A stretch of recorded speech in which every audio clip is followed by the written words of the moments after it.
Gerardo Rabinovich expondrá sobre inversión en medición inteligente, desafío y oportunidad para distribuidoras eléctricas. El ingeniero Gerardo Rabinovich es vicepresidente del Instituto Argentino de la Energía General Mosconi. Es ingeniero industrial egresado de la Universidad de Buenos Aires. Master of Ciencia en Economía de la Energía del Instituto de Energía del Politécnico de Energía de IEP, de la Universidad de Ciencias Sociales de Grenoble, Francia. Especialización en 1990 en el 8º curso de Planeamiento Energético, Universidad Federal del Río de Janeiro, Brasil. COPRE URF, Universidad Complutense de Madrid. Director de la revista de Proyecto Energético del Instituto Argentino de la Energía General Mosconi. Secretario académico de la Asociación Latinoamericana de Economía de Energía.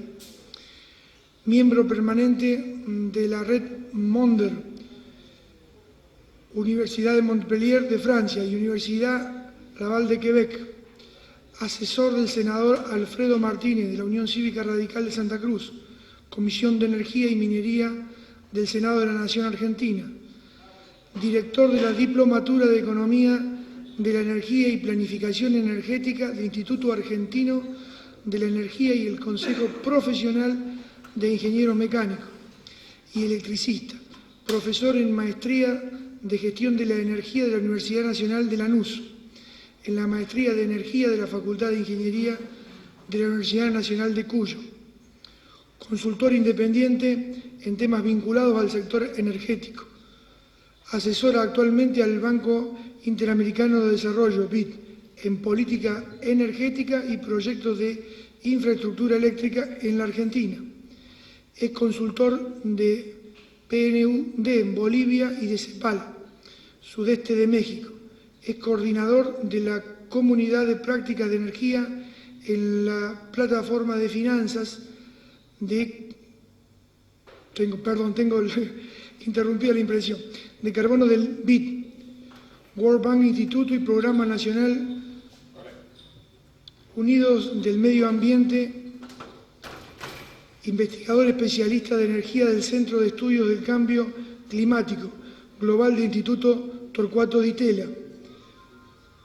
Bueno, le he resumido un poco su currículum, ingeniero, le pido disculpas, pero es demasiado extenso. No, muchas gracias por la presentación tan extensa.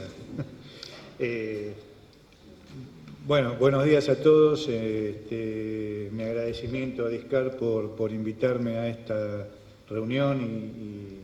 y por poder acompañarlos en este evento. La presentación previa fue muy motivadora porque el ingeniero Medina nos abrió como una ventanita hacia el futuro, por la cual entra una brisa fresca que nos permite ser un poco más optimistas respecto de la comparación que podamos hacer con la situación actual del sector energético y del sector eléctrico en particular. Me toca, digamos, en esta presentación tratar de compartir con ustedes nuestra visión del contexto general del sector eléctrico en nuestro país hoy en día. Dentro de esa visión general, cuáles son las, digamos, o cuál sería una agenda en el corto y mediano plazo y cómo se inserta esta visión de futuro, estas nuevas tecnologías, este cambio de paradigma que está viviendo el sector energético en todo el mundo en los próximos años en nuestro país. Para comenzar yo querría plantear dónde estamos parados función de la organización industrial del sector eléctrico. La organización industrial del sector eléctrico es la conjunción de todos los actores y cómo ellos se interrelacionan para poder brindar un producto, en este caso un servicio público esencial como es la energía eléctrica. Y me parece que es interesante tener ese pantallazo de la evolución del modelo industrial eléctrico de nuestro país en los últimos largos años y ver hacia dónde vamos. La ley 15336 de energía eléctrica de los años 60, todavía vigente en algunos aspectos, plantea un modelo de industria integrada verticalmente donde una empresa, en el caso nuestro, copiando la experiencia europea de posguerra, produce, transporta y distribuye la electricidad, una empresa integrada verticalmente y monopólica en su área de concesión. Este modelo de desarrollo, que estuvo vigente, digamos, entre los años 60 y hasta fines de los años 80, principios de los 90, fue el que estructuró, después de su creación, a las grandes empresas eléctricas como las conocimos en nuestro país: Agua y Energía Eléctrica, Hidronor, especializada en el desarrollo de obras hidroeléctricas, en Córdoba EPEC, empresa integrada verticalmente que se mantiene en esas condiciones. Y en ese periodo se construyó prácticamente toda la infraestructura eléctrica de la Argentina, casi como la conocemos hoy, o gran parte, diría yo, de esa infraestructura eléctrica. A fines de los años 90 ese modelo de organización industrial se agota por múltiples razones. El sector energético no es un sector que esté desvinculado de la economía. La economía de la Argentina en los años 80, heredera de la dictadura militar de los años 70, endeudada, digamos, y con precios relativos desfavorables, no puede seguir manteniendo el financiamiento y la expansión del sector y de las empresas eléctricas públicas. Y dentro de una tónica internacional, ideas que germinan en el norte, en Estados Unidos, etcétera, respecto de la competencia, la posibilidad de generar competencia en el sector eléctrico, se sanciona la ley 24065. Hoy hubo una pregunta respecto a si se pensaba actualizar esa ley. La ley 24065 determina la privatización del sector eléctrico, la privatización total del sector eléctrico y la separación en sus actividades principales, generación, transporte y distribución, planteando a su vez que la generación es una actividad que puede entrar en competencia y por lo tanto no necesita ser regulada. Por el contrario, por sus características técnicas, tanto el transporte como la distribución son actividades que económicamente llegan a su óptimo a través de monopolios naturales y por lo tanto necesitan ser reguladas. Ese conjunto de empresas herederas de las empresas de los años 60, que son con las que convivimos actualmente hoy, son las empresas distribuidoras de energía privadas en el ámbito metropolitano o en muchas provincias, de los estados provinciales, como en el caso aquí en Córdoba, Santa Fe, etcétera, que son coordinadas en su operación. Una de las patas de este modelo es la empresa que es el operador del despacho, el OED, o la empresa Camesa, la compañía administradora del mercado eléctrico, que en el caso de nuestro país, además de operar el sistema, es la encargada de las transacciones económicas y bueno, ha ido adoptando otras responsabilidades. Y la tercera pata que hace funcionar este modelo es la regulación, ya sea a nivel nacional o a nivel provincial. Este esquema de organización industrial que también generó una expansión del sistema eléctrico de nuestro país, sobrevivió aproximadamente 10, 12 años. En el 2002 la crisis económica lo hizo implosionar, aunque hoy seguimos conviviendo con la estructura jurídica de ese modelo, porque la ley 24065 continúa vigente, ha sido modificada por normas, resoluciones, decretos que han ido adaptando el funcionamiento de este modelo a la realidad, pero la verdad es que a partir de la crisis del año 2002 y de allí en adelante no hay un modelo industrial definido para el sector eléctrico. Digamos, no hay de dónde copiarlo porque la experiencia internacional también en este sentido nos ha acompañado. No hay corrientes internacionales que nos digan el modelo de organización industrial del sector eléctrico en el mundo para garantizar la expansión de los próximos años tiene que funcionar de tal forma. Es una tarea que nos tenemos que dar nosotros, pero la realidad es que estamos funcionando hoy con un modelo técnico, económico y jurídico de los años 90 que implosionó, que no fue reemplazado por otro y que no tiene por decirlo de alguna forma, un destino, un horizonte definido, y en ese panorama en el cual las dificultades económicas de las empresas del sector traban la fluidez de inversiones y otras actividades,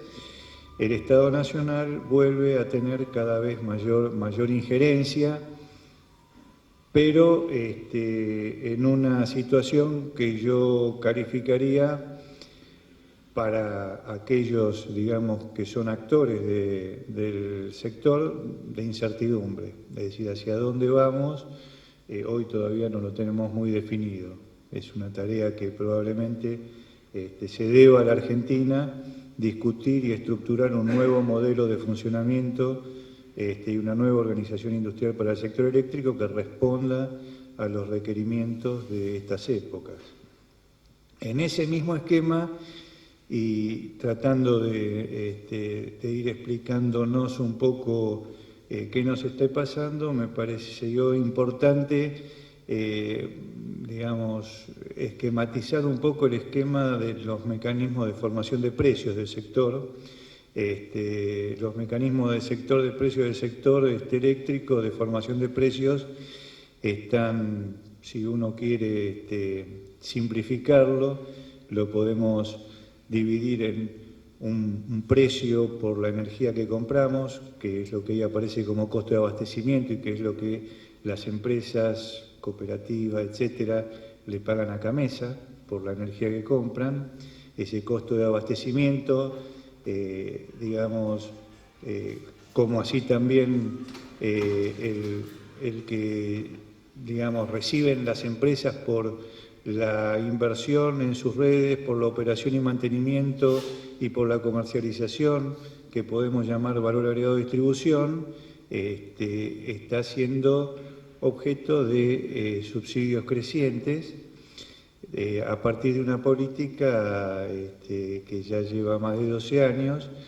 que digamos fue definida en la Ley de Emergencia Económica del año 2002, cuando se eliminó la convertibilidad y se estableció el congelamiento de precios y la renegociación de los contratos de concesión. Esa renegociación de los contratos de concesión efectivamente se realizó en forma parcial, pero el congelamiento parcial también de los precios se ha mantenido hasta nuestros días y después vamos a ver qué efectos va teniendo sobre los actores del sistema y sobre el sistema en sí mismo, para poder después, digamos, definir el contexto en el cual vamos a insertar todos estos cambios de paradigma y estas nuevas tecnologías que nos parecen muy importantes. Con respecto a los subsidios, al costo de abastecimiento, estos subsidios provienen del Tesoro de la Nación, porque vamos a ver rápidamente más adelante, las empresas distribuidoras, que ustedes bien saben pagan un precio estacional definido por CAMESA, pagan un valor por la energía que después transfieren a los usuarios a la tarifa final, que no refleja el costo de producción. Por lo tanto, la diferencia entre lo que se paga a CAMESA y lo que cuesta producir la energía es cubierta por fondos del Tesoro de la Nación, y esos fondos han ido creciendo notablemente en el tiempo hasta llegar a valores que no son sostenibles. Ese dinero que se aporta del Tesoro de la Nación, y se puede identificar claramente los destinatarios porque están, digamos, identificados en el presupuesto nacional, CAMESA y ENARSA, sirven para pagar el combustible que se importa para producir la electricidad, que es otra de las patas débiles del sistema energético argentino, la caída de las reservas y de la producción de petróleo y de gas natural en nuestro país obliga a importar a precios que también han crecido en el mercado internacional entre el año 2002 y la actualidad. Se han multiplicado por casi 10 o 5, perdón, y genera una factura sobre la economía nacional que en cierta parte es uno de los principales responsables de las dificultades que se plantearon esta mañana cuando se habló de la situación económica. La necesidad de contar con divisas para pagar esas importaciones, para producir electricidad, divisas que vienen de la producción fundamentalmente del campo. Y el segundo subsidio, que es el subsidio al valor agregado de distribución, no es un valor que, digamos, salga de un bolsillo, sino que sale del congelamiento del valor agregado de distribución a las empresas distribuidoras y beneficia al consumidor, que paga, sobre todo en el área metropolitana, una factura muy baja con relación a lo que cuesta, por un lado, producir la energía y, por otro lado, invertir en redes, operar y mantener y pagar los salarios de las empresas distribuidoras. El sector eléctrico, entonces, está frente a esa, digamos, situación de la cual, digamos, en los próximos años va a tener que ir saliendo porque la economía no lo va a poder seguir sosteniendo mucho más tiempo. Causas de los subsidios, la caída de la producción de gas natural ha obligado a consumir cada vez más combustibles líquidos importados. El ingeniero Medina presentaba esta mañana un gráfico en el cual veíamos el gran consumo de gasoil durante el periodo invernal, altamente costoso. Los precios internacionales del petróleo, decía, han pasado de $25 el barril en principio de los 2000 a casi los $100 el barril de hoy. Decisiones de instalación de máquinas de generación, vamos a verlo rápidamente, que consumen justamente esos combustibles que importamos y que cada vez podemos alimentar menos con nuestra producción nacional, turbinas de gas, grupos diésel, ciclos combinados, etcétera. Pero hasta el año 2006 esas diferencias que se solicitaban en la ley de presupuesto nacional como préstamos reembolsables, esto decía el presupuesto le entregaba a CAMESA el dinero y CAMESA decía no se preocupe, nosotros se lo vamos a devolver porque cuando se normalice el sector eléctrico y volvamos a la plena vigencia de la 24065, etcétera, pero resulta que esa previsión fue largamente superada y el año 2007, digamos, fue un año casi de un punto de inflexión muy importante. Fue un año que, si ustedes se acuerdan, bueno, no sé si ustedes se acuerdan, pero yo me acuerdo porque vivo en Buenos Aires y en el año 2007 fue el año del ciclo en el que nevó en Buenos Aires. Hubo una presión climática muy fuerte y entonces un consumo que casi lleva al sistema al borde del colapso. Los subsidios ese año fueron del orden de los 7.000 millones de pesos y bueno, ustedes ven que van creciendo en forma casi exponencial. El año pasado llegamos a 40.000 millones de pesos como transferencia al sector privado. Este es el título que tiene en el presupuesto, en realidad fundamentalmente gasto de combustible, contrato de abastecimiento, importaciones. Y eso sigue creciendo. En el 2014 las previsiones son mayores que los 40.000 millones de pesos. Vamos a ver cómo impacta eso en las cuentas nacionales, pero podemos ver que estamos frente a un sistema que es divergente y que tiende a agravarse con el transcurso del tiempo si no se hace nada. Aquí ustedes pueden ver el precio medio monómico que publica Camesa año a año, un precio medio monómico creciente en barras y una línea roja ahí abajo que se mueve un poco y que es lo que paga la demanda, o por lo menos el 85% de la demanda. La diferencia entre lo que paga la demanda y lo que cuesta producir la energía, o sea, el triángulo ese que está debajo de esa línea verde, son los subsidios. Y a pesar de que se han tomado algunas medidas en el 2011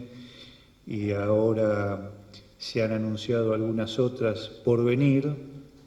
resulta muy difícil en la situación actual de la economía de nuestro país poder, para un gobernante, empezar a desmontar el sistema de subsidios en un escenario económico difícil. Respecto del PBI, en ese cuadro ustedes pueden ver que los subsidios han crecido muy fuerte entre el 2007 y 2011, pero además están representando, en el caso de la energía eléctrica, 1.3 del PBI, en el caso del gas natural otro tanto, con lo cual los subsidios al sector energético para mantener las tarifas en los niveles actuales, y cuando hablo de las tarifas hablo del costo de abastecimiento, ya son casi 2.6 del PBI, que era prácticamente casi todo el superávit fiscal que tenía la Argentina y con el cual alimentaba una serie de políticas sociales que están siendo absorbidas por esta realidad. Por lo tanto, este régimen de precios y de tarifas teóricamente debería comenzar a cambiar. Una de las incertidumbres que planteaba al principio es que no sabemos cuándo. Los intentos que se están haciendo ahora por parte del gobierno son muy tímidos. Han anunciado la eliminación de subsidios sobre el gas natural, pero no lo han podido hacer sobre la energía eléctrica y, el problema es que ahora, en este invierno, los usuarios van a tender a cambiar de fuente de energía para calefaccionarse, y ese cambio de fuente de energía es dejar de consumir gas, cuya factura va a ser muy cara, para ir a consumir energía eléctrica, salir corriendo a comprar una estufa de cuarzo, en tanto y en cuanto no me toquen los subsidios eléctricos, con lo cual la presión sobre el sistema eléctrico va a ser muy fuerte y va a haber que analizar cuál va a ser la perspectiva climática de este invierno. Con una perspectiva de un invierno muy frío, el sector eléctrico va a tener problemas serios. El sistema eléctrico nacional, acá este cuadro muestra su ritmo de crecimiento, pero simplificadamente, para tener un número en la cabeza, puede ser un poco más, un poco menos, todos los años hay que incorporar 1.000 megavatios nuevos para seguir el crecimiento de la demanda máxima. Pueden ser 700, pueden ser 1.200, pero podemos tener un año con un crecimiento de la demanda del 6 y otro del 3, pero en promedio, y sobre todo en el sector energético, donde el periodo de maduración y de concreción de las inversiones es tan largo, tener en mente que todos los años hay que incorporar 1000 megavatios nos da una idea del esfuerzo a realizar en la materia. En este sentido, la Argentina ha tenido problemas en la expansión de su sistema de generación. Aquí en este cuadro hay una evolución de la capacidad instalada en el mercado eléctrico mayorista de acuerdo a información de CAMESA. El incremento de la capacidad instalada no ha seguido este ritmo de los 1000 megavatios por año, sobre todo después de la crisis económica. Hubo un periodo, digamos, entre el 2001 y 2007, donde se incorporaron solamente 2000 megavatios al sistema. En ese periodo la Argentina se comió gran parte de su reserva de generación. Luego comenzaron a venir inversiones y comenzaron a entrar en equipos en operación rápidamente, ciclos combinados, turbinas a gas. Y un punto que me gustaría destacar para que la terminología no nos confunda, el programa de generación distribuida que lleva adelante el Ministerio de Planificación es la instalación de grupos diésel, no es la generación distribuida que venimos hablando en este evento, sino una instalación de grupos diésel para llegar a alimentar puntos del país que o por problema de transporte o por problema de generación no pueden cumplir con su alimentación. Este programa de generación distribuida o delivery, etcétera, hacia fines del 2013 tenía instalada más potencia que el componente nuclear de nuestro sistema eléctrico. El componente nuclear de nuestro sistema eléctrico en operación tiene 1005 megavatios instalados y en pocos años, digamos, instalamos del orden de 1200 megavatios en grupos diésel, con lo cual la realidad nos va llevando por caminos distintos de los caminos que uno dice o quiere transitar para diversificar la matriz energética de nuestro país. En términos de potencia instalada, el sector de generación de la Argentina ha ido incrementando y va a seguir incrementando en los próximos años porque la inercia de la incorporación de los equipos de generación, como toda la inercia de las inversiones en el sector eléctrico, es alta y las decisiones ya están tomadas para los próximos años y por lo tanto lo que tenemos que esperar es que vamos a tener de aquí al 2017, 2018, más generación térmica porque están en construcción y van a entrar este año, el año que viene, nuevas centrales de ciclo combinado, vamos a verlas rápidamente ya decididas, en cantidad importante para poder seguir el ritmo del crecimiento de la demanda. En materia de potencia firme, si hacemos el cálculo, nosotros hacemos un cálculo de potencia firme que en términos de planificación no es todo lo rígido que debería ser, pero que nos da una idea de las máquinas que tenemos disponibles en todo momento para poder satisfacer la demanda. Y para calcular la potencia firme tenemos que tener en cuenta que esas máquinas tienen indisponibilidades, es decir, la potencia instalada nos dice cuánto tenemos instalado de chapa, pero no nos dice cuánto tenemos firme para que cuando la gente prenda la luz tenga la energía y las máquinas estén a disposición. Y para eso, digamos, el cálculo tenemos en cuenta un año hidrológico medio, o sea, el 50% de la potencia hidráulica.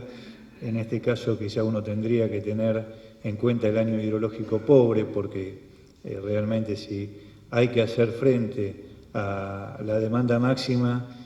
con la potencia hidráulica instalada, esa potencia hidráulica tiene que responder en el año hidráulico pobre, pero suponemos un año hidrológico medio e indisponibilidades relativamente bajas para los grupos térmicos y para la energía nuclear, y el cálculo de esa potencia firme nos muestra que no hemos podido durante el periodo, por lo menos 2006-2013, con nuestros propios recursos, y la realidad nos lo muestra, satisfacer la demanda máxima de potencia, y en muchas oportunidades hemos tenido que recurrir a importaciones de energía de los países vecinos. En el año 2007-2008 recurrimos a Brasil. Brasil en estos momentos tiene problemas en sus reservorios. El verano pasado recurrimos a Uruguay, puso en marcha todas sus máquinas. Todo ese, dispositivo tiene un costo muy elevado, y el retraso de las inversiones de los años 2001-2007 no lo hemos podido recuperar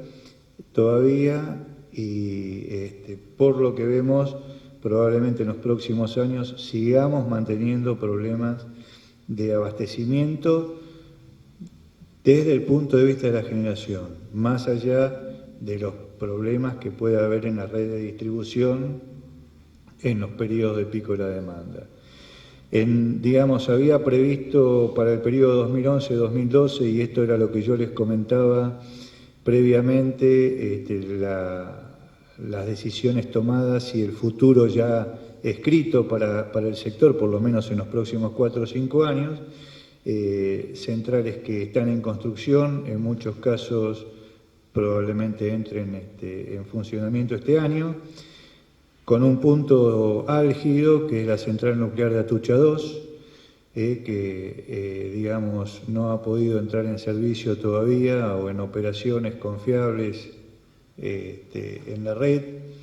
Serían 700 y pico de megavatios que nos ahorraríamos de funcionar con combustible líquido. Uno siempre tiene prevenciones con este tema porque, apurar a entrar una central nuclear que está haciendo su etapa de ensayos en las puertas de Buenos Aires, bueno, es un poco complicado. El ingreso de la central Atucha 2, además, posibilitaría el retiro de la central nuclear de Embalse, que tiene que salir porque ya está obligada por la Autoridad Regulatoria Internacional de Energía Atómica, porque ya su cantidad de horas está próxima al agotamiento, tiene que salir para mantenimiento y extensión de vida útil. Por lo tanto, la incorporación de Atucha 2 reemplazaría Embalse, quizá con un poco más, pero no nos agregaría potencia al sistema. La potencia que se agrega al sistema entraría vía las centrales de Brigadier López, Brown, Barragán, en fin, ciclos combinados, turbinas a gas. En el 2012 entraron cerca de 1.300 megavatios, con lo cual, se pudo sostener la demanda. El problema es que el año pasado ingresó nada más que 300 megavatios al sistema, lo que explica los problemas que hubo en el verano. Para los próximos años están previstos nuevas máquinas, todas ellas que consumen gas natural y gasoil, con lo cual hay que esperar que los costos del sistema sigan aumentando. En materia de energías renovables, hay una ley que se sancionó en el año 2006, la ley 26.190, que obliga, entre comillas, porque no obliga tampoco, pero que plantea como objetivo llegar al 8% del consumo de energía eléctrica al año 2016. Ese es un objetivo que no vamos a poder cumplir. Hoy se está discutiendo en el Congreso una modificación a ese proyecto de ley que mantendría el ritmo de incorporación de energías renovables y permitiría mayores beneficios fiscales e impositivos para quienes inviertan en nuevos parques eólicos o centrales fotovoltaicas, etc. La realidad es que los intentos que se han realizado para poder incorporar nueva potencia en energías renovables en los últimos años han fracasado. Al año 2013 solo tenemos un 1 y pico % del consumo de energía total abastecido por esta fuente de energía eólica, hidráulica menor de 30 megavatios, fotovoltaica, etcétera. Esta ley intentó ser corregida por algunos decretos y por un proyecto Genren que adjudicó nuevas centrales, simplemente que ese, proyecto Genren, ahora voy a tratar de dar mi opinión respecto de por qué no está funcionando, a pesar de que tuvo ofertas importantes, no ha podido cerrar los contratos con los proveedores. La Argentina tiene un gran potencial en energías renovables, hay proyectos por 3.000, 4.000, 5.000 megavatios de energía eólica, sobre todo en las zonas patagónicas, en la provincia de Buenos Aires, esperando probablemente mejores condiciones para poder concretarse. ¿Por qué no funciona esta incorporación de capacidad? Y yo diría no solo renovables en los términos no convencionales, sino también hidroeléctricas, porque está estructurado el sistema para que el constructor, el inversor privado e incluso el mismo Estado firme un contrato de abastecimiento con la demanda representada por CAMESA. Pero si CAMESA recibe todos los años decenas de miles de millones de pesos para poder pagar la factura de combustible importado para hacer funcionar las máquinas del sistema, ¿qué organismo de financiamiento estaría dispuesto a prestarle dinero en un proyecto relativamente riesgoso a una empresa que no tiene capacidad de crédito? No hay instituciones financieras que estén dispuestas a prestar aún a tasas, casi prohibitivas, para proyectos de este tipo de energía a alguien que no garantiza el repago. Por lo tanto, se va más arriba, porque CAMESA representa al Estado Nacional, y entonces aquellos que tienen proyectos hidroeléctricos, eólicos, etcétera, van a exigir la garantía soberana, es decir, la garantía emitida por el Banco Central, para poder, en algún momento asegurarse el repago. Y esto, en cierta medida, es lo que se está discutiendo ahora en este proyecto de ley que presentó el senador Inle, que es un senador del oficialismo, del Frente para la Victoria, en el cual plantea modificaciones que permitan que este tipo de emprendimientos puedan ser financiados. Complementario a ese proyecto de ley, también hay un proyecto de ley de otro senador del justicialismo de La Pampa, el senador Berna, que es muy interesante y que plantea justamente algunos de los términos que se comentaron en la presentación anterior del ingeniero Medina, que es legislar sobre la generación distribuida, entendida como la entendemos en este seminario, se está comenzando a discutir también esa regulación que probablemente vayamos avanzando. No voy a insistir mucho más con el tema de subsidios, me parece que fui bastante claro, pero un punto que me parece importante es que el gran receptor de la masa de subsidios es el sector residencial, que a su vez es el sector que nosotros apuntamos fundamentalmente para que sea el objeto del desarrollo de la medición inteligente y de las redes inteligentes. Entonces, una salida inteligente, valga la redundancia,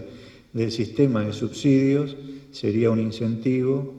y que va a ser necesario, obviamente, para el desarrollo de estas nuevas tecnologías y de estos objetivos que sanamente se plantean dentro de la Secretaría de Energía, como se planteó recién, como es el de la eficiencia energética, el manejo de la demanda, el incentivo a las energías renovables, etcétera. Pero hoy vamos a necesitar, previamente a eso, mientras vamos aprendiendo con las experiencias pilotos, vamos a necesitar ir desmontando el esquema de subsidios para poder viabilizar la expansión, el desarrollo y de estas nuevas tecnologías. Respecto al valor agregado de distribución, también se han hecho intentos para ir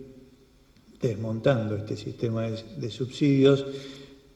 pero como les decía antes, el subsidio al valor agregado de distribución sale del bolsillo de las empresas distribuidoras y de las cooperativas, no sale del Tesoro Nacional. Sale del bolsillo de las distribuidoras porque la tarifa, sobre todo en el área metropolitana, en el interior ha ido evolucionando y ha permitido al menos ir pagando salario, etc. En el año 2007, creo, se ratificaron las actas de renegociación contractual, como le decía antes, parcialmente se fue saliendo de este tema, se planteó hacia fines del año, creo que 2009, 2008, un incremento del valor agregado de distribución de las empresas que fue resistido por la gente, en ese sentido me parece que no hubo mucha claridad por parte de los organismos de defensa del consumidor y de los usuarios, porque se intentó salir o incrementar el valor agregado de distribución para que las empresas pudieran tener un poco más de oxígeno, pero la reacción lo impidió y políticamente lo que se acordó es que se aplicara ese incremento en los periodos fuera del invierno y en invierno se volvía a la tarifa anterior, todos intentos muy tímidos, se segmentó la demanda de una tarifa residencial, 2 o 3 tarifas residenciales que tenían los contratos de concesión, pasamos a una segmentación de 7 u 8 tarifas residenciales, sobre todo en el área metropolitana, intentando identificar, a nuestro juicio erróneamente, a aquellos que más consumen como quienes más tienen y por lo tanto se les puede sacar el subsidio. Estudios, muy interesantes, con microdatos de las encuestas permanentes de hogares, muestra que ese esquema lleva a fenómenos de inclusión, es decir, a subsidiar a usuarios o clientes que no necesitan, y de exclusión, es decir, no subsidiar a familias que realmente son carenciadas. Por lo tanto, la salida de este esquema requiere una complementación entre los especialistas del sector energético, nosotros los energéticos y los ingenieros tendemos a clasificar por niveles de consumo y de kilovatios hora, pero de ciencias sociales no sabemos nada y por lo tanto el sistema social, que hoy está muy desarrollado y tiene información muy detallada de quiénes son carenciados y quiénes necesitan subsidios, podrían identificarlos, tiene que asociarse a las bases de datos duras del sector energético y a partir de allí poder diseñar una política que implemente una tarifa social que nos saque del subsidio generalizado y de allí ir avanzando hacia un esquema más racional y saliendo de este atolladero. Este cuadro muestra un poco el nivel, de tarifas residenciales en distintos lugares de la Argentina. Ustedes tienen, a la derecha, y para los distintos niveles de consumo, siempre las tarifas más bajas a nivel metropolitano, de norte, de sur, y después están las tarifas de las distribuidoras provinciales. y las más altas son las tarifas regionales de otros países, distribuidoras digamos, de otros países. La que está en amarillo, la más alta, es la de nuestro vecino Uruguay, que hoy comentaba Oscar que tiene una posibilidad de implementar esta cosa porque tiene una tarifa alta y entonces la gente frente a la tarifa alta ahorra, invierte y trata, y ahí sí, digamos, a nivel particular las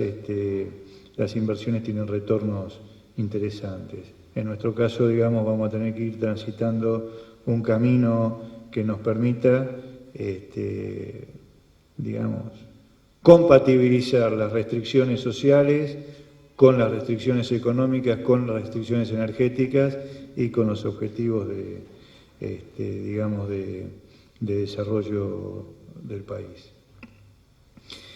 Lamentablemente las medidas que se han tomado, porque no hay que pensar que se desconoce la problemática, sino que la problemática es subyacente de decisiones de políticas más amplias y generales. El problema de las empresas distribuidoras del área metropolitana ha tendido a ser resuelto por el Ministerio de Economía a partir de resoluciones que blanquean los balances de las empresas y, digamos, limpian en cierta medida los pasivos, pero no resuelven el problema de fondo. No resuelven el problema de fondo. El problema de fondo es que las empresas distribuidoras no pueden, con sus ingresos, pagar sus costos operativos. Por lo tanto, los resultados operativos de las empresas, 2012, 2013, vamos atrás, son negativos en sus balances, que es la información más, digamos, objetiva que podemos obtener de ellas. En el caso de las metropolitanas esto es importante, en el caso de las empresas nosotros estamos ahora haciendo un estudio más amplio para las empresas de distribución del resto del país, para ver en qué situación están, pero ya tener un resultado operativo negativo implica que no pueden pagar al mismo tiempo la factura de Camesa, los sueldos y las tareas, digamos, y los gastos de operación y mantenimiento. Está en marcha, creo que también, digamos, equivocadamente, una política de equiparación de tarifas en todo el país, pidiéndole a las distribuidoras del interior, que tienen tarifas más altas que en la región metropolitana, el congelamiento a cambio de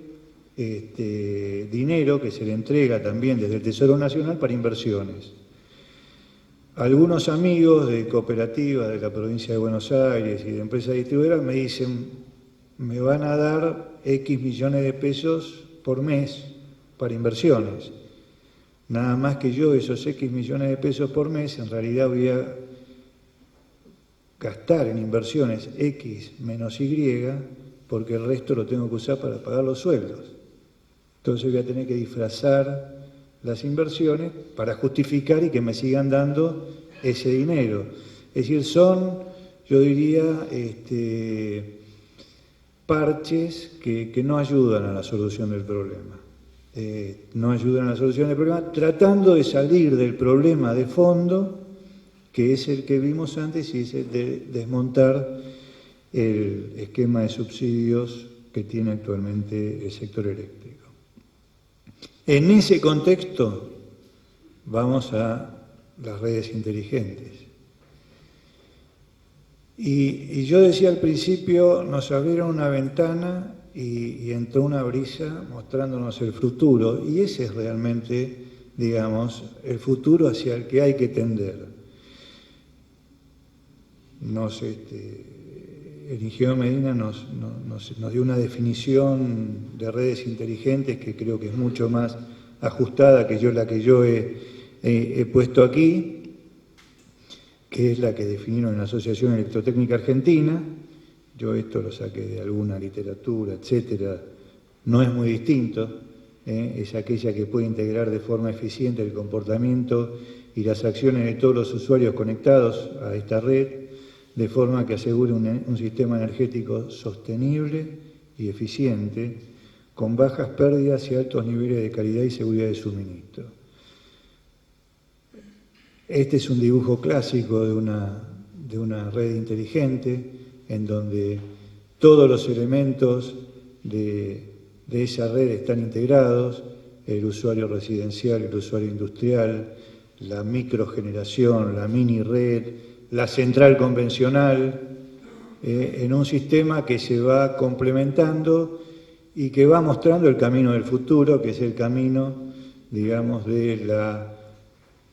probablemente autonomía energética individual, del uso de más energía renovable, de la incorporación de tecnología informática a nivel del uso residencial,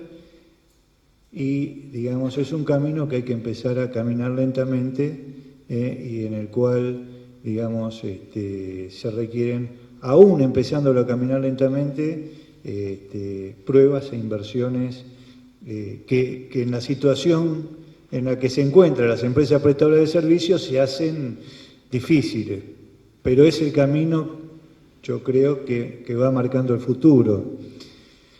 Hace 15 años atrás nosotros, digamos, ni nos imaginábamos que este aparatito iba a cambiar la industria de las comunicaciones. Y hoy en cualquier lugar del planeta que estamos, en el desierto, podemos, digamos, la red fija de teléfono no existe más. Y no nos imaginábamos hace 15 años que esto iba a suceder. Quizá alguno que estaba tecnológicamente compenetrado este tema podía vislumbrar algo. Bueno, aquí estamos en una situación, yo diría, en la que el cambio de paradigma está siendo empujado por muchas restricciones económicas, cambio climático, ambiental, modo de vida, y están apareciendo soluciones. Quizá, digamos, hoy en este salón podamos absorber y empezar a pensar, y haya alguno que esté vislumbrando un futuro que ninguno de nosotros imagina, pero que probablemente vaya a aparecer, y en el cual las firmas que se dedican al desarrollo de esta tecnología son pioneras en ese tema, y por eso muy importante el respaldo sobre las mismas. No voy a avanzar mucho más sobre el tema de redes inteligentes porque la anterior presentación fue muy completa. Simplemente reafirmar algunos de los conceptos que hacen de la misma, su flexibilidad, que se adapta a las necesidades de los consumidores, y la capacidad de entregar y recibir energía en un esquema que es una amenaza para las empresas distribuidoras, porque las empresas distribuidoras van probablemente a dejar de ver su negocio tal como es hoy, monopolio natural, con digamos, restricción zonal, para transformarse en otro tipo de negocio, un tema que, digamos, hay que pensar a futuro. Inteligente y segura, digamos, tiene que tener, valga la redundancia de inteligencia, pero simple de operar, con información disponible en tiempo real. La IT, la tecnología de la información y de las comunicaciones hoy nos abren un abanico de posibilidades enorme, eficiente y abierta, y como decían hoy, la eficiencia está basada en la minimización de la construcción de infraestructura, que además tiene otro problema: cada vez hay más resistencia por parte de la gente a que una línea eléctrica aérea pase cerca de la casa. Cuando uno va a una audiencia pública para, digamos, validar la construcción de una línea de 132, de 13,2, de 33, ya la gente primero la pide subterránea, pero con el tiempo probablemente, digamos, haya mayores resistencias a este esquema de infraestructura y bueno, las redes inteligentes empiezan a abrir también una puerta a esta situación, porque cumple una función realmente necesaria: energías renovables, minimización de infraestructura, etc. Estamos, digamos, frente a lo que comenté al principio de mi presentación, ahora en una película de ciencia ficción, pero que se nos viene encima. Beneficios de las redes inteligentes: nuevos servicios, control de demanda, acceso a tecnologías limpias, ahorro en el consumo de energía eléctrica para los usuarios, para el sector público, reducir el consumo de energías fósiles que nos están desangrando a partir de las importaciones, optimizar la infraestructura de producción y transporte, beneficios ambientales para las empresas, mayor confiabilidad de la red, ganancia por volumen versus ganancia por eficiencia, mejora del servicio, menos costos de operación y mantenimiento, y para los proveedores un desarrollo fenomenal de productos y tecnología. Barreras: la regulación actual es una barrera y obviamente también se mencionó antes, aunque se mencionó en función de los problemas sindicales que puedan aparecer, la resistencia al cambio, pero la resistencia al cambio no solo de los trabajadores, sino también de las empresas. Hay que pensar que el sector eléctrico, y ya no estoy hablando de la Argentina, estoy hablando del mundo, va a salir por arriba. Y salir por arriba significa utilizar más tecnología más limpia y más tecnología de información. Me comentaba un colega de California que están implementando estas redes inteligentes, que uno de los principales problemas que tiene que ver con la resistencia de la gente. Hoy se hablaba quizás, pero en otro sentido, porque la instalación de tanta información sobre el movimiento de la casa quita privacidad y en California la gente es refractaria a eso. En el extremo, el argumento es: saben a qué hora estoy y no estoy en mi casa. Digamos, la compañía eléctrica reúne tanta información que, ya no la quiero.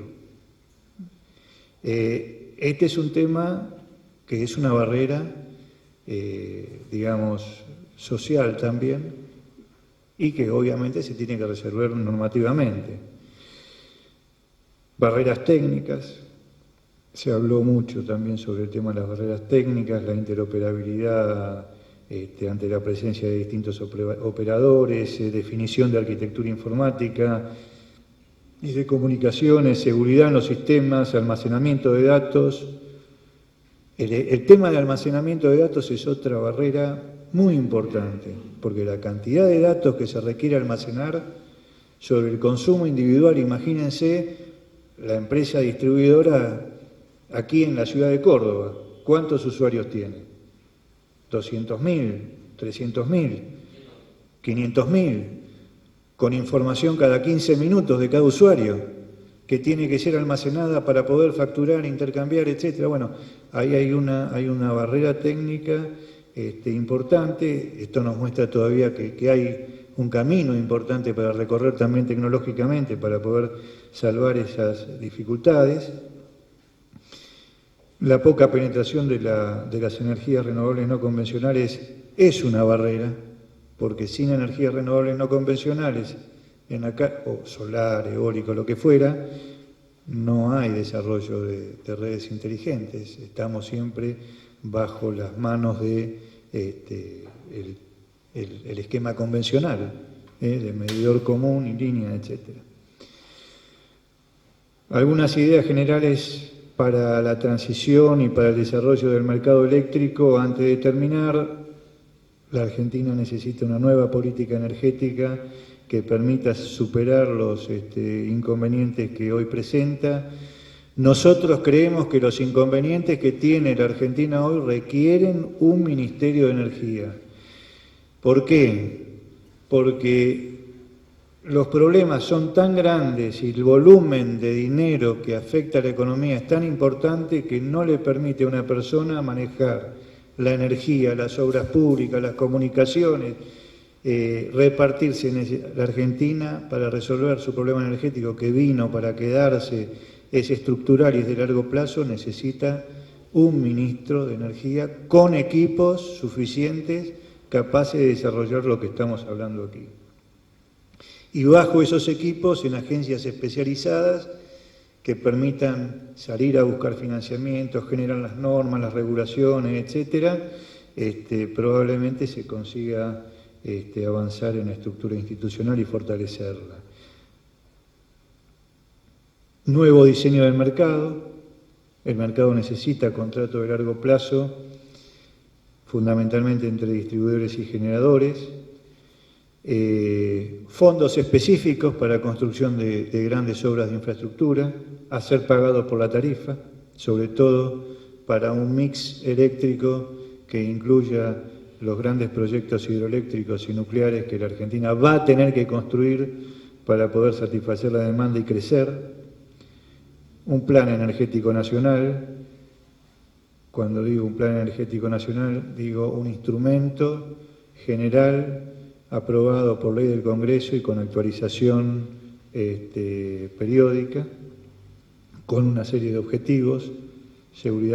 asegurar el abastecimiento, minimizar el costo total de abastecimiento. Yo tengo la, percepción de que la Argentina no se va a autoabastecer en el corto plazo, no va a volver a autoabastecerse. La Argentina va a tener que seguir importando durante muchos años gas natural y combustibles líquidos. Quizá me equivoque, pero nuestras proyecciones con el ritmo de crecimiento del consumo y el ritmo de crecimiento, por ahora el ritmo de decrecimiento de la producción, sobre todo de gas natural, muestran que va a ser muy difícil que la Argentina vuelva a autoabastecerse, por lo menos en un periodo de 10 a 15 años. Termino entonces con esta frase: el futuro ya está instalado, ya el futuro está acá, está entre nosotros, y esto que decíamos ciencia ficción no es ciencia ficción. Hablábamos de los países que nos rodean, los países ya están trabajando y han tenido éxito con su distinta organización en la incorporación de energías renovables y en el comenzar a desarrollar redes inteligentes para disminuir sus vulnerabilidades. Argentina está en un nuevo estado permanente de su estructura energética, es decir, no estamos en un estado transitorio, estábamos en un estado permanente de autoabastecimiento con energía abundante y cara. Esto es más o menos como la curva de Gauss del estado líquido y gaseoso, que cuando estoy en una situación de presión bueno, esto es lo mismo, tenía recursos y tenía energía barata en un mercado internacional donde el precio de la energía era bajo y abundante. Con eso desarrollamos el consumo de gas natural masivo. Pero ya a partir de los años 2000, independientemente de nuestra trayectoria económica, pero también acompañado por la trayectoria internacional, Argentina pasó a un nuevo estado de su estructura energética, que es un estado de energía escasa y cara. Y eso lo tenemos que asumir, si queremos pensar el futuro energético del país. Más temprano que tarde vamos a tener que integrar nuevas tecnologías e innovación tecnológica en el sistema energético, no porque sea la moda, sino porque estamos obligados para incrementar la eficiencia energética. Eficiencia energética significa productividad, significa consumir menos energía por unidad de producto, significa consumir razonablemente para una buena calidad de vida en el sector residencial. Por compromisos internacionales, porque el fenómeno del calentamiento global, del cual escuchamos de tanto en tanto, se va agravando año a año los países van presionando, sobre todo los países centrales, para aquellos que en algún momento dijimos que no éramos los responsables, adoptemos compromisos de reducción de emisiones.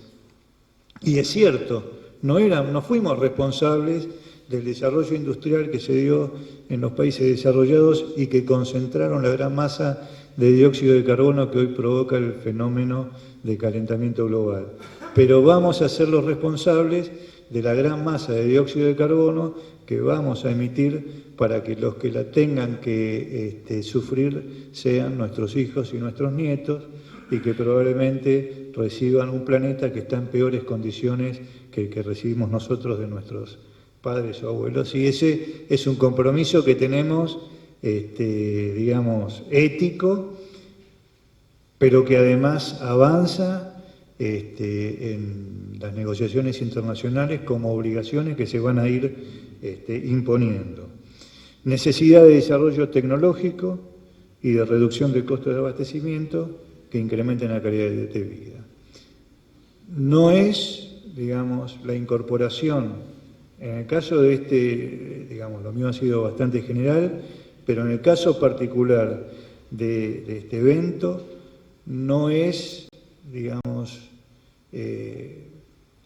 menor el compromiso de incorporar tecnología, de mejorar la calidad de la información y de ir avanzando en los pasos de, digamos,